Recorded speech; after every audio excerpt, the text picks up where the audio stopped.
The samurai didn't die. They just changed clothes. They said the samurai vanished, that they died with their swords, with their honor, with the fall of the shogunate and the birth of modern Japan. But that's the story they tell in classrooms and samurai movies. The truth? The samurai didn't die. They just changed clothes. When the Tokugawa shogunate fell in 1868 and the Meiji Restoration swept in like a tidal wave, Japan didn't erase its warrior class. It absorbed them. It folded centuries of blood-soaked discipline and battlefield code into something far more modern and far more invisible.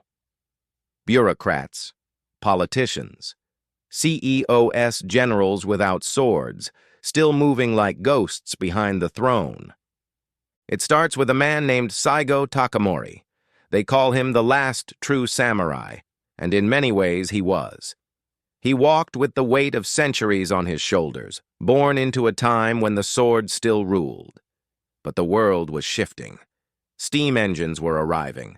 Gunboats from the west had forced Japan's gates open, and the emperor, once a ceremonial figure, was taking back real power. Saigo had served the shogunate, then turned against it, then became one of the architects of the new Japan. But the thing that gnawed at him was what that new Japan was becoming. Western suits, foreign advisors, samurai stripped of their swords and their stipends. Men who had once trained from birth to die with honor were being told to pick up briefcases and blend in. Saigo didn't take it well. In 1877, he led the Satsuma Rebellion. It wasn't just a military revolt, it was a cry of identity. Thousands of ex-samurai followed him into battle, knowing they couldn't win. They charged modern rifles with katana in hand. They knew it was the end. But it wasn't a suicide mission. It was a signal. The Meiji government crushed the rebellion. Saigo died in battle. But then something strange happened. They didn't erase his name. They glorified it. Statues were built. His story was told with reverence. He became a symbol, not of defeat, but of loyalty, honor, and unshakable resolve. And that's when the shift truly began. Because while the samurai had lost the war, they had won the narrative. The government began reshaping its new elite in the image of the old warrior class. Military academies adopted samurai training philosophies.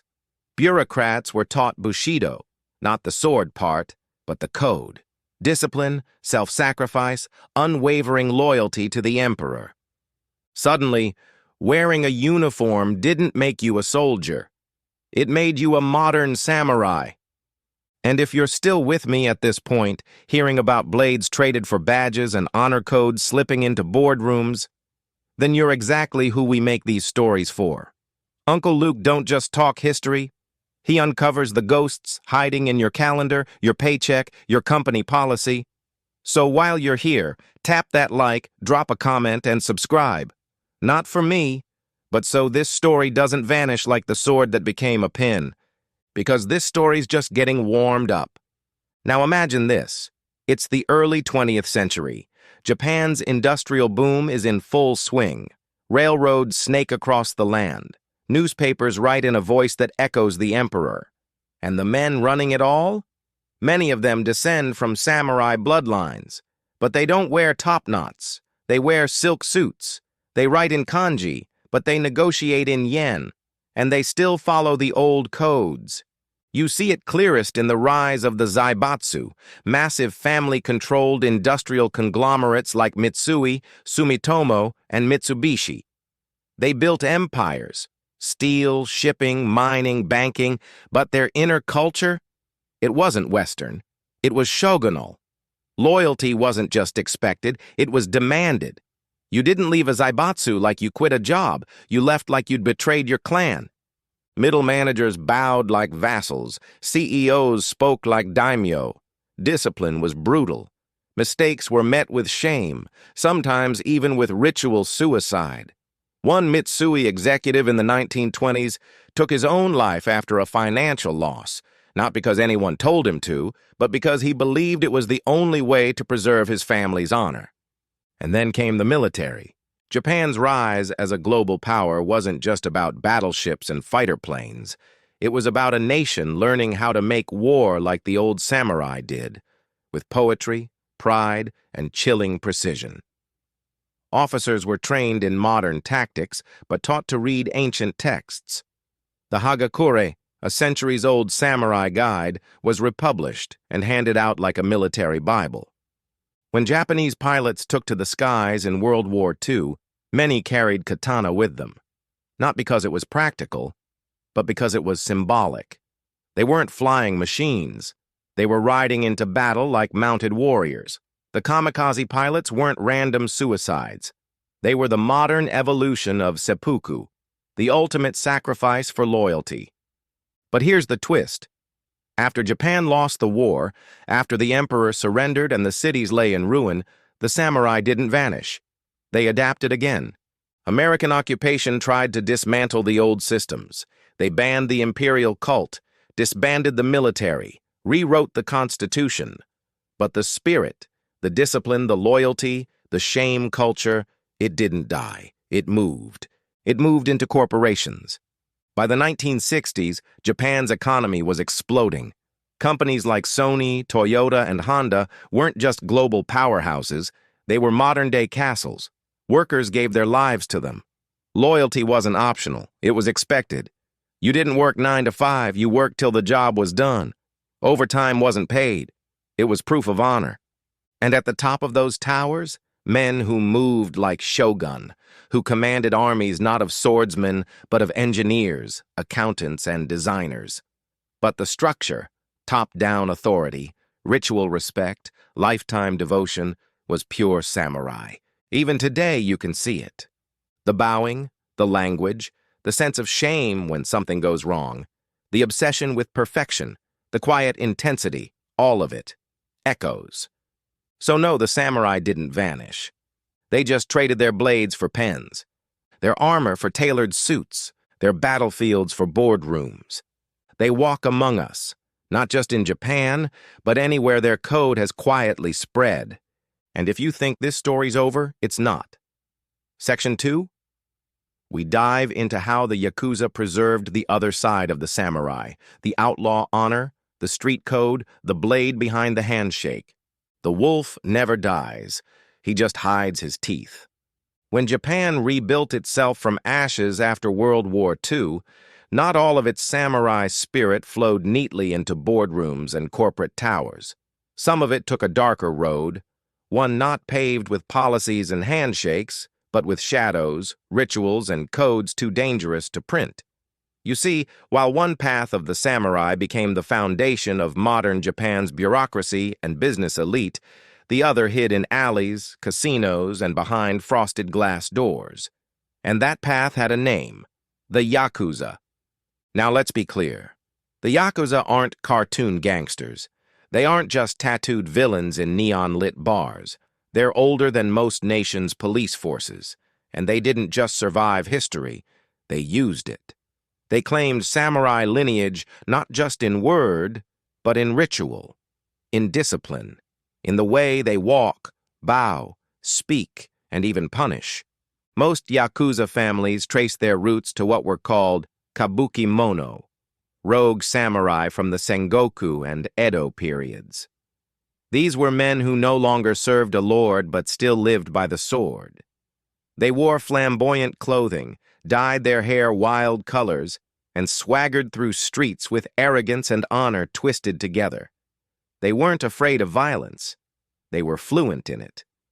But they followed a code, and that code survived. Fast forward to the 20th century. Japan is crawling out from beneath American occupation. Cities like Osaka, Tokyo, and Kobe are booming. Construction, nightlife, black markets. And waiting in the smoke and neon are the syndicates. Not just criminals, institutions. Yakuza bosses, known as oyabun, rule like feudal lords. Their underlings, kobun, swear loyalty deeper than blood. This isn't random crime. It's hierarchy. It's duty. It's giri ninjo, the balance between obligation and emotion, the same ethical tightrope walked by samurai for centuries. And their punishments? They don't just kill, they require penance. A mistake doesn't get you a warning, it gets you a knife and an expectation. Yubitsum, the cutting off of a finger, starting with the pinky. It's not barbaric, it's symbolic. In samurai days, losing fingers weakened your sword grip, a sign you could no longer wield honor alone. In Yakuza life, it means the same. You owe, you are less. You are alive only by grace. But the Yakuza didn't just inherit samurai ritual. They inherited samurai roles. After the war, the Japanese government, desperate to control labor unions, leftist protests, and political instability, often looked the other way as Yakuza ran security, handled disputes, and kept certain systems running off the books. They weren't outlaws. They were unofficial enforcers. Their tattoos may have been forbidden in bathhouses, but their phone numbers were saved in ministers' pockets. Entire construction booms were managed, unofficially, by Yakuza-backed firms. Political rivalries, quieted by men in dark suits who bowed before they broke bones. Even film studios consulted Yakuza families before producing gangster movies to ensure accuracy and permission. You don't write about wolves without letting them sniff the script. And just like the old samurai had domains, fiefdoms, so too did the Yakuza. The Sumiyoshi Kai, the Inagawa Kai, the mighty Yamaguchi Gumi, each with thousands of members, sprawling influence, and codes so strict even corporations would blush. New recruits were tested, monitored, educated, not just in extortion, in etiquette. There were rules: no harming civilians, no theft from the weak, no betrayal without process. These weren't laws. These were ninjo, humanity, mercy with teeth. Of course, over time, that structure cracked. Greed crept in. Violence escalated. Globalization brought surveillance, international law, and shame.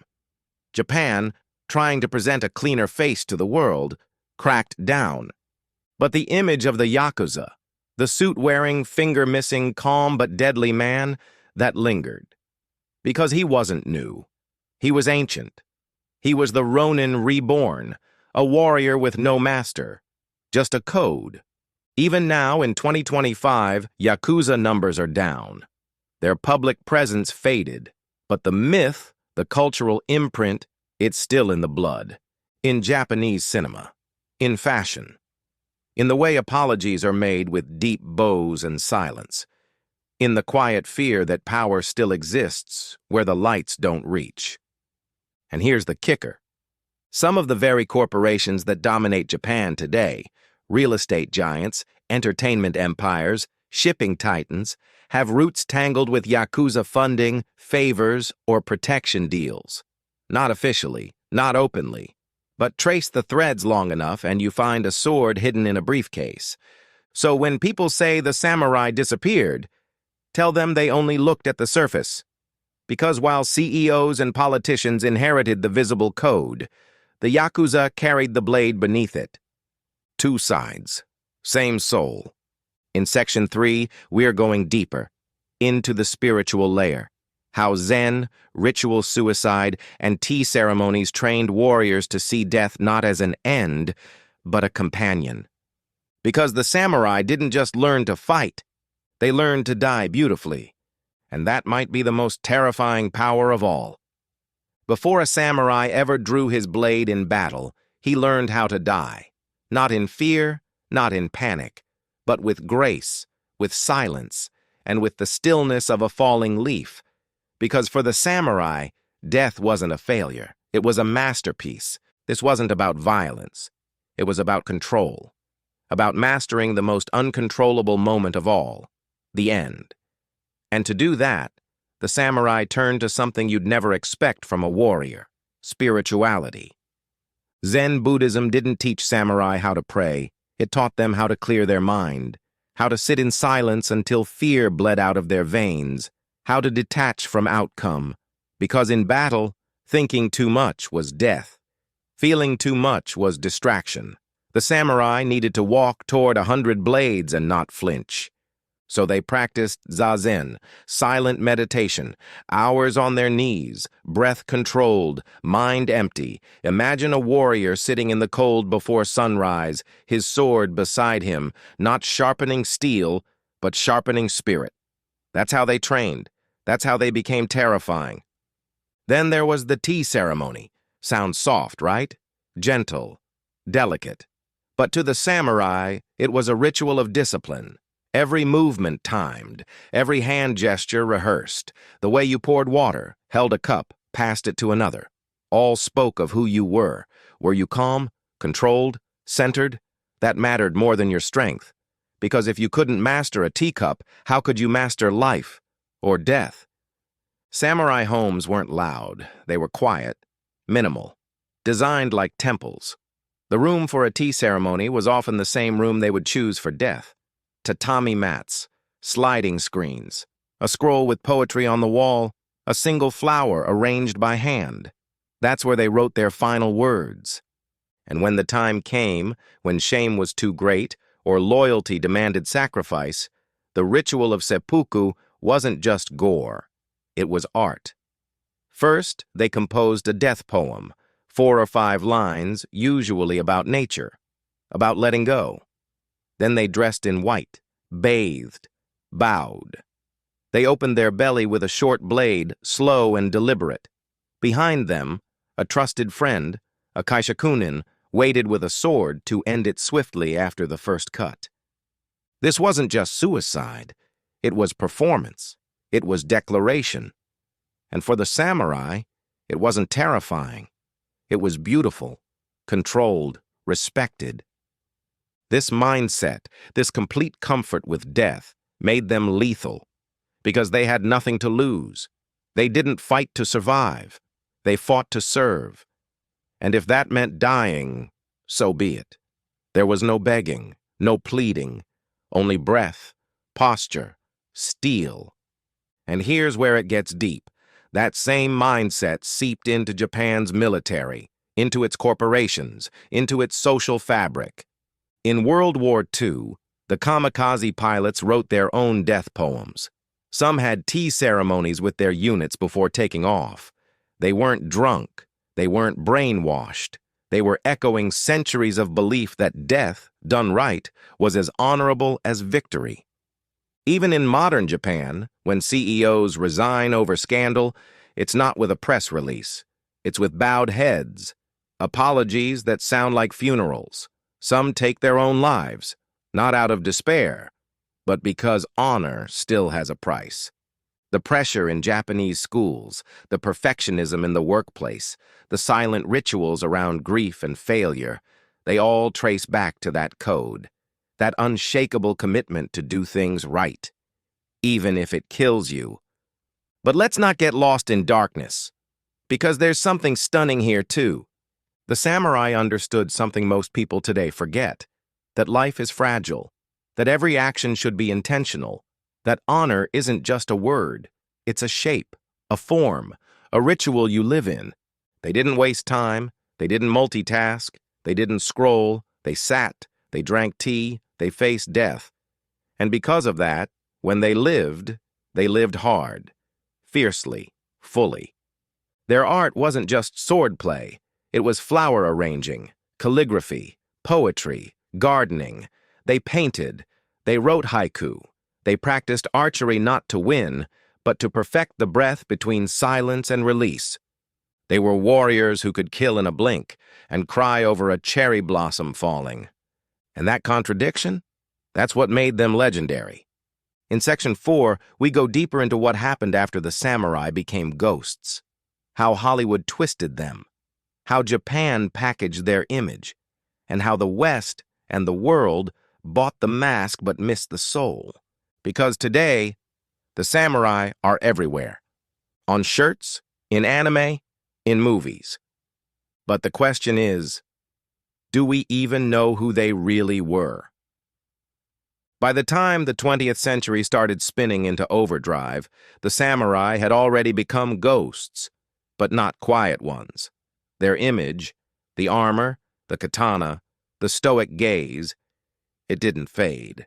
It got louder, brighter, slicker, first in ink, then in reels, then in pixels. The samurai, once a breathing class of warrior philosophers, became characters, sharpened for export, romanticized for profit. And at the center of this transformation was a surprising source: Japan itself. Post-World War II, Japan faced two choices: bury its past or repackage it. The sword, once outlawed, became cultural capital. You couldn't carry it in public, but you could wear it in a film, on a mural, in an ad. The samurai became the perfect icon: fierce, honorable, stylish, and conveniently dead. Kurosawa's films weren't just stories. They were mythology makers. Seven Samurai, Yojimbo, Throne of Blood. These weren't documentaries. They were poetry, and they shaped the global imagination. Suddenly, every country had its own vision of the samurai, often more fantasy than fact. Hollywood took the bait and ran wild. The stoic warrior, the lone swordsman, the quiet killer who speaks in riddles and dies in slow motion. From Clint Eastwood's westerns to Tarantino's bloody homages, from Jedi Knights to animated swordsmen, the samurai's ghost was everywhere, but always distorted. They became metaphors, moral mirrors, action figures. What was once ritual became aesthetic. What was once code became costume, and Japan didn't resist. In fact, it leaned in. Tourism campaigns promised the land of the samurai. Theme parks recreated Edo streets. You could rent armor, pose with a katana, take a selfie in a world that had long since bled out. Even corporations used the image. Ads for beer, for cars, for razors, all infused with Bushido buzzwords: sharp, loyal, clean, efficient. The samurai brand sold. But while the world consumed the mask, the soul quietly withered. Because no one asked. Where did the discipline go? The fear of shame? The spiritual center? The hours of zazen? The poetry before battle? We remembered the armor, but forgot the silence behind it. In schools, kids dressed up as samurai for Culture Day, but couldn't name a single historical figure besides Miyamoto Musashi. The sword was now a toy. The code was just calligraphy on a festival banner. And maybe that's the price of legend. To live forever, you lose your form. You become symbol.